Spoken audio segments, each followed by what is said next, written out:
The last days are full of a grandiose number of individual persons in these uneasy, uncomfortable streets of earth. They don't want to be doing nothing about waiting. They don't want to be long-suffering. They get pinched and already they're like, I'm sorry, no, I'm not doing it.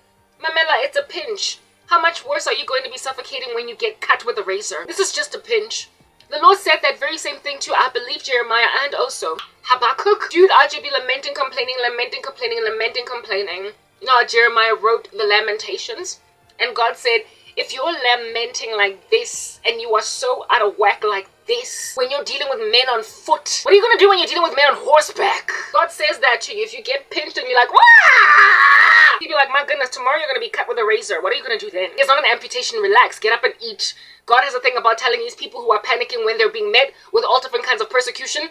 He tells them to eat. Your journey is still too great. Besides, there are 7,000 others that have not knelt to Baal. Elijah was all suicidal on some, Jezebel, she just wants me gone. She just keeps killing your prophets. So what am I going to do? And God was like, get up and eat. Your journey is still too great. Gave him energy. Told him you still got a job to do. The guy didn't even die, but he became suicidal because somebody wanted him dead. May the gods deal with me ever so severely. By this time tomorrow, Elijah's not like one of the prophets of Baal. And based on that, Elijah was like, take my life, take my life, take it. Because even after doing the miracle on Mount Carmel, she still wants me gone. I proved that you are God. I evidence that you live, and yet she wants me dead. And God was like, eat. Long story short, God does not take very kindly to a lack of forbearance, a lack of fortitude, a lack of long-suffering.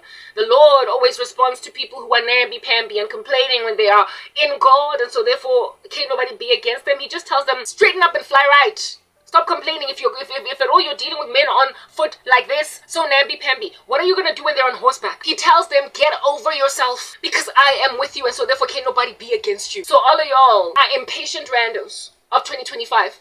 I've been waiting for God on a husband. On God for a husband. I'm 35. I'm 41. I'm 45.